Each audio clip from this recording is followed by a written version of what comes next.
Dans la période de sidération et d'effroi qui a suivi les attentats des 7, 8 et 9 janvier, il fallait que les écrivains, et plus généralement les femmes et les hommes qui s'en remettent au livre, fassent entendre leur voix. Et cela pour au moins deux raisons. La première tient à une conviction, presque à une évidence qu'il s'agit néanmoins de réaffirmer. Il n'y a pas d'un côté les livres et de l'autre la vie. La vie et les livres ne constituent pas deux domaines séparés. Les textes s'inscrivent dans notre récit quotidien, ils rayonnent à même notre expérience ordinaire. Voilà pourquoi il est impossible de parler des livres aujourd'hui sans parler de ce que nous vivons tous, et pourquoi aussi le monde des livres s'est adressé aux écrivains en leur disant « Vous dont le métier est la langue, vous dont la langue est le métier, aidez-nous à nommer les choses, à commencer par l'innommable ».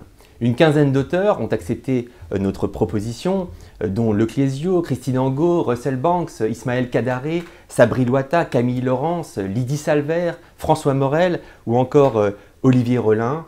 Et parmi eux, et c'est le deuxième point sur lequel je veux insister et insister maintenant, plusieurs ont mis en avant le livre, mais aussi la lecture, comme une arme de résistance au fanatisme.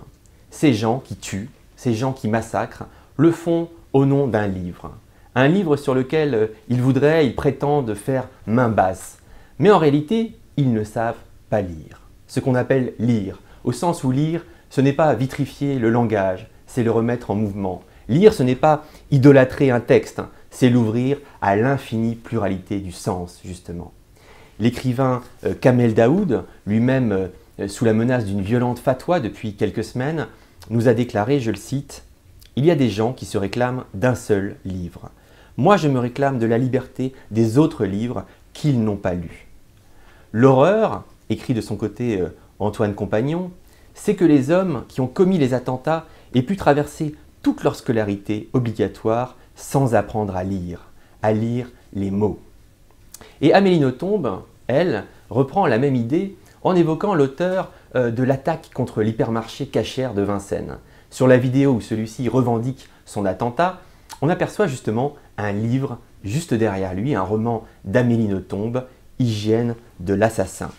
Dans le texte qu'elle nous a donné, Amélie Nothomb répond « Ceux qui verraient un buzz dans une coïncidence aussi méphitique se tromperaient grandement.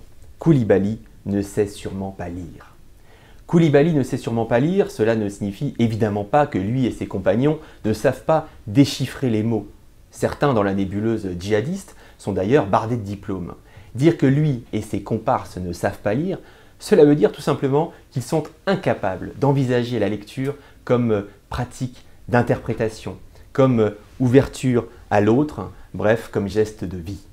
Non, les terroristes ne savent pas lire, à commencer par le livre sacré dont ils se réclament, puisqu'ils se réfèrent à un livre unique. Il faut parier sur la multitude des livres.